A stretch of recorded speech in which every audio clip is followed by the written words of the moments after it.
Hello and welcome back to my channel. And today we're going to resume our understanding of the Buddhist philosophy. In an earlier video, we read about Paticca, which is the theory of dependent origination and how it defines that the world around us is totally relative, conditional, and is not eternal. So, without any further ado, let's get started. So, Buddhist viewpoints, which were taught primarily with the intent to ensure a good way of life, later evolved into philosophical systems with some metaphysical underpinnings. So, in the previous video, we read that Buddha maintained a silence regarding the metaphysical questions because he thought that the deeper question or the ultimate question which we should have is how should we eradicate suffering, or what is the way for the cessation of human suffering. But his silence was interpreted in a lot of ways, which led to ideological schisms and later the emergence of different schools of philosophy within Buddhism, which were the early Buddhist and the later Buddhist, which basically differed in their understanding of the metaphysical worlds. In the Satkaryavad and Asatkaryavad debate, Pratitsamutpad assumes as a middle ground, which says neither the effect pre-exists in the cause nor the effect is a totally new creation. So, Pratitya is a middle ground because it does not say that the effect pre-exists in the cause, and neither does it say that the effect is totally a new creation. So it is a middle ground because it tries to establish a link between the cause and effect as mere conditions. It is not that the effect is already existing or effect already existed in the cause itself, and it is not either that the effect is a totally new creation. It says that it's better to say that effect is conditioned upon by multiple variables, multiple numbers of causes. So, an effect is not just produced by a pre-existing cause, or it is not totally a new creation. It can be better said that effect is because of a number of multiple causes, and we can say there are a number of variables which led to the generation or which led to the establishment of effect. For example, flame, which is the effect, is conditioned by multiple number of causes like cotton, oil, air, etc. So flame is not just entirely caused because of cotton. It is a mixture of different causes which are cotton, oil, etc. So Pratitya basically tries to establish a middle ground between Satkaryavad and Asatkaryavad's claim about uh, cause and effect, and it says that effect is conditioned upon by multiple number of causes. We've also read about Dharmachakra. So here we read that when analyzed from the perspective of human life and sufferings associated with it, Pratitya takes the form of Dharmachakra, which examines the causal relation between sufferings and its causes. So Dharmachakra is actually examining the causal relations between suffering and its causes. So we can classify these sufferings and causes into 12 categories, which are described as Dwadas Nidan. Some are caused by our past life, some by our present, and our future life. So, all of these three play an important role in the Dharma Chakra. So, first is from the past life. From the past life, we have three major things, which is the ignorance or avidya.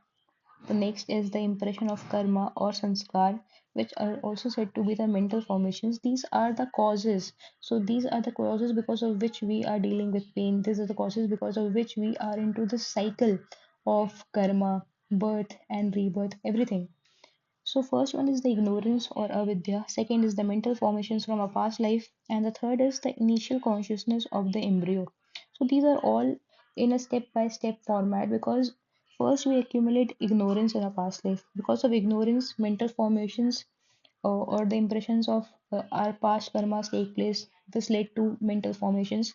And because of these mental formations, the initial consciousness of the embryo, which would then lead to our present life. So that gets affected, and the initial consciousness is now imbibed with our impressions of the past karma as well as ignorance.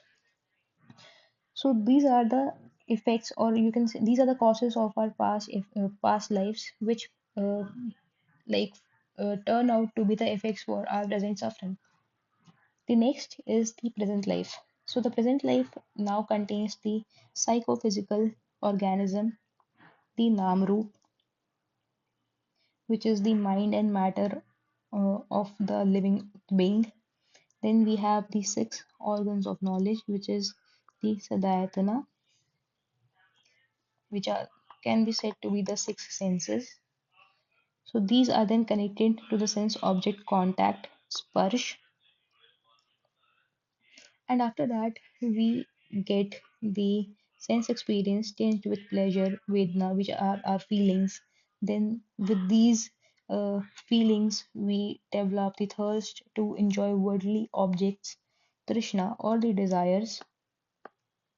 Because of this trishna, we develop a mental clinging, upadhan, upadhana, which is the possession, so that I should, like, we get the desire that I should have all of these uh, feelings and desires, and all of these things should be with me, these, the possessiveness of it. And because of this possessiveness, we get this willingness to be born again, the craving for existence, so bhav, and because of this emerges the jati, the birth and rebirth, the cycle of birth and rebirth continues, and because of it, the suffering in life, which is the Janma Maran. So these, like the, uh, this is a cycle of cause and effect.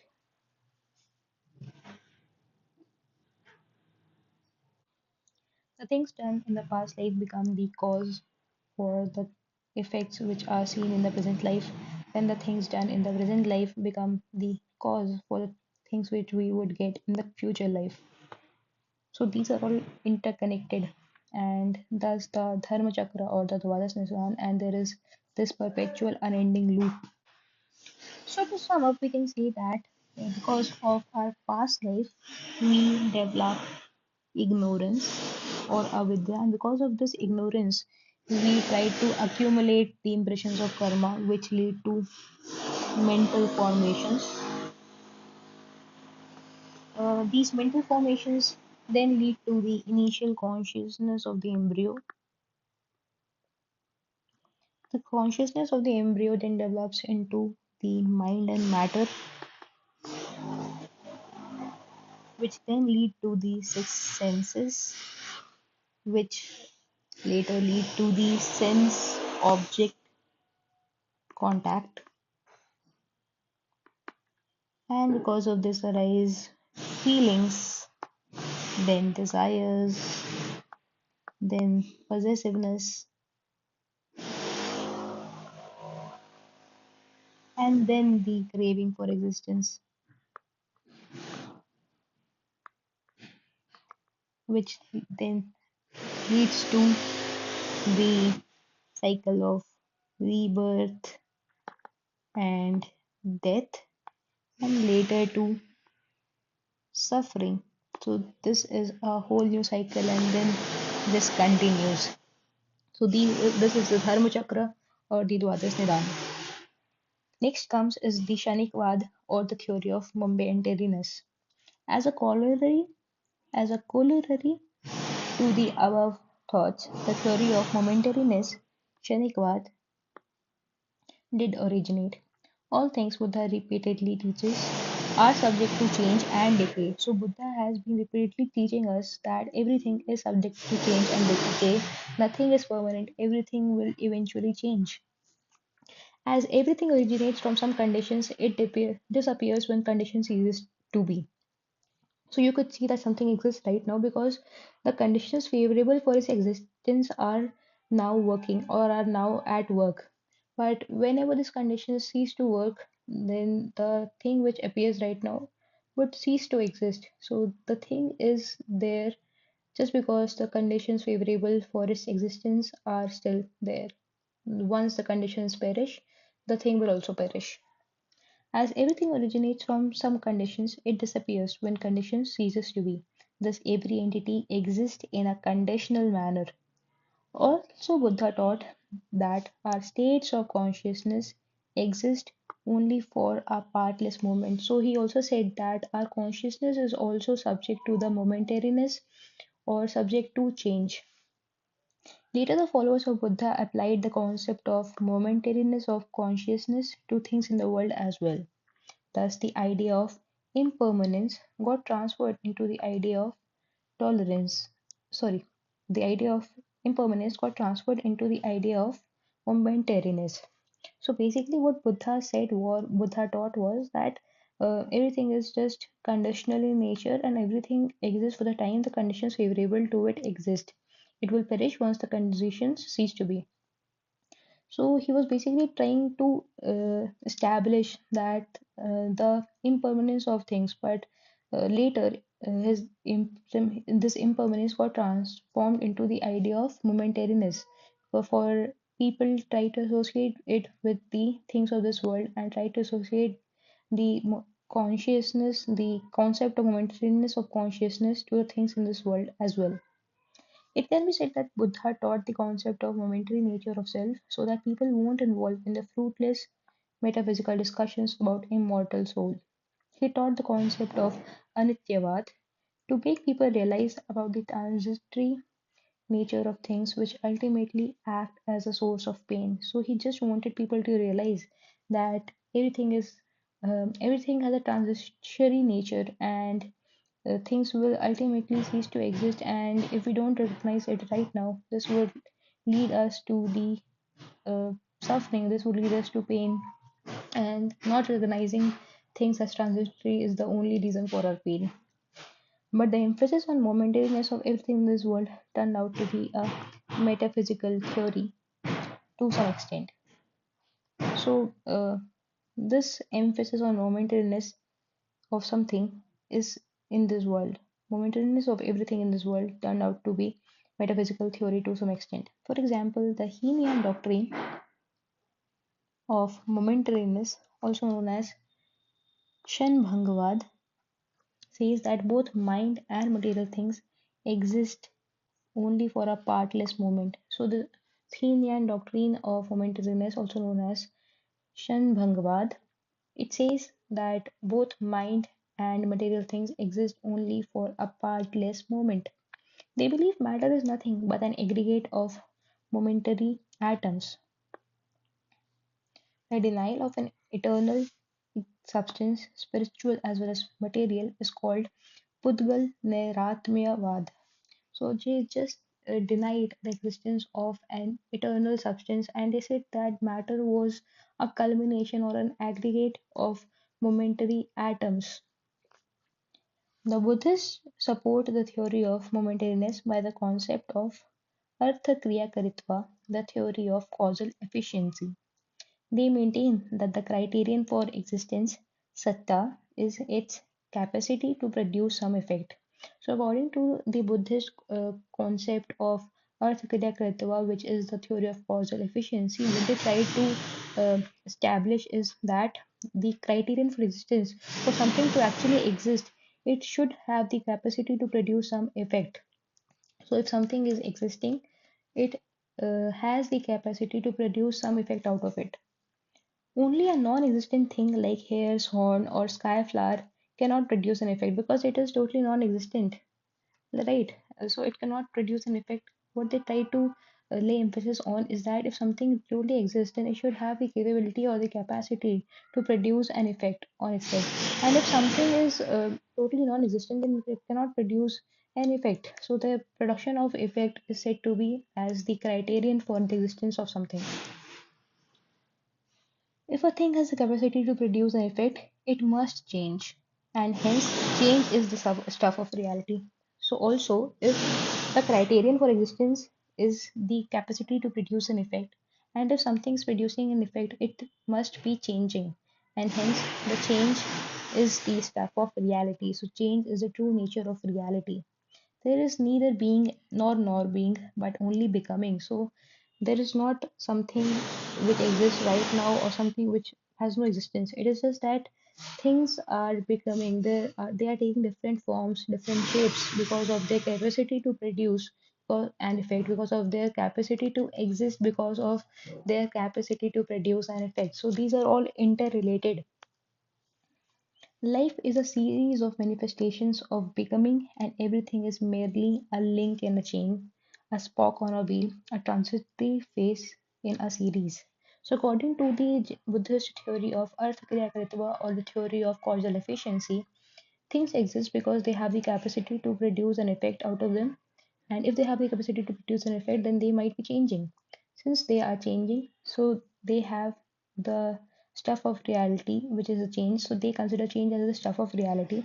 So what they say is that life is a series of manifestations of becoming, and everything is merely a link in the chain. So there is a big chain, and everything you see is just like taking different forms, or are in a transitory phase.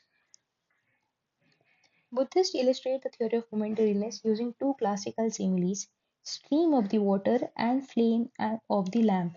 So, just as a stream of water, there is an unending streams of different water channels which is flowing throughout in the river, and there is a rapidity and succession in both. Uh, the rapidity of succession in both of these similes gives a sense of permanence, which is merely an illusion. So we see that the water is flowing throughout, and if you just try to experiment that, if you float a boat, a paper boat, in the stream of river, you see that it keeps on moving away and away, and it is not still. So the water at that very location where you put the boat is now a different one, because the water which you put your boat in earlier has now moved way far, taking your boat ahead. So we see that there is a rapidity of succession, and it's just an illusion in our mind, uh, which gives a illusion of permanence, because we cannot perceive the change, because that change is so imperceptible, because it is happening at a much greater speed, or it is changing so rapidly. The Greek philosopher Heraclitus said that you cannot bath in the same river twice. Uh, so it is also said that no man remains the same. Similarly, we hear from people quite often that no man remains the same. There is a flux, like there is some change going on. So it should be understood that the theory of momentariness loses its importance in Mahayana tradition, except for Swatan Swatanara Vijnanavad. So what we discuss about here is the Heenan's doctrine. So the Heenans basically did not believe in the eternal substances, and they said that matter is nothing but a calculation or an aggregate of different momentary atoms, and this then lead to their theory of causal efficiency, or Arthya Kritva. But it could also be said that the later Buddhist, or the Mahayan traditions did not accept the theory of momentariness, except for Suvatara Vijnanavad, because Mahayana is later Buddhism, which seeks to accept a permanent transcendental entity, because they say they have accepted transcendental entities in some way, and they have not totally denied the existence of transcendental entities, the later Buddhist.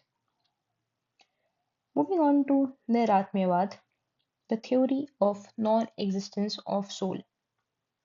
It is the logical culmination of Buddhist doctrine of Pratitya Samutpad, which states that everything exists conditionally and dependently. Its logical consequence is that nothing is permanent and unchanging. Everything is changeable. Soul is also changeable in nature. So, Niratmavad does not mean that there is no existence of soul. It only means that there is no eternal soul. That we could not attribute soul as something which is eternal, or something which is not changing. Uh, in lines with the doctrine of Pratitya Samutpad, everything exists conditionally and dependently, and so does the soul. So everything is changeable, soul is also changeable in nature. Early Buddhisms reject the philosophy of eternal, unchangeable soul as accepted by Sankhya, Jain, and Vedantic. So Sankhya, Jaina, and Vedantic schools of philosophy basically accepted an eternal soul, but the early schools of Buddhism rejected it totally. According to Nagasena, he was a Buddhist scholar, soul is a bundle of five skandhas, or aggregate of changing elements. So, as we have read earlier in the doctrine of momentariness by the Hinayana sect of Buddhism. Similarly, Nagasena, a Buddhist scholar, says that soul is a bundle of five skandhas or aggregates of changing elements, which are Roop, which is matter, Vedna, which are the feelings, Sangya, which is perception, Samskara, which is disposition, and Vigyan, which is the consciousness. So, uh, to sum up, we could say that Nagasena said that the soul is sum of five basic skandhas, which are Roop, Vedana, Sangya, Sanskar, and Vigyan. So, a combination of all these five basically leads to the generation of soul. So, there are certain arguments given in favor of Nairatmyavad. Bondage and liberation cannot be explained on the basis of eternal soul. Eternal soul, being unchangeable, can never fall into bondage. This is very right because if a soul is eternal, if it has all the true knowledge in this world, then why would it actually fall into the pit of bondage? It should be like pure as ever, but we see that souls eventually fall into bondage, and is also accepted by Buddhists. If eternal soul is impure, it can never attain liberation. That is, a changing self is required for bondage and liberation. Then only we could like account for liberation. Then only we could uh, have the soul accountable for all the bad karmas or it did, or for the cycle of birth and rebirth, or for the theory of or the law of karma. An eternal and permanent soul cannot regulate our body because our body keeps on changing with time. While regulating body, soul has to do some activity, which itself implicates a change in state. So a change in state is required in order to regulate our body, in order to regulate our daily life functions. You're not the same person you woke up. Like there have been some changes as we see that when you woke up, your body weight is a little less than the time you go to sleep. So there have been some changes. There have been changes in your metabolism. There have been changes in your mental construct. There have been changes in the work you do, so you're not the same every moment. It all keeps on changing. And to account for this change, there should be something. There should not be an eternal soul because the eternal soul is not subject to change.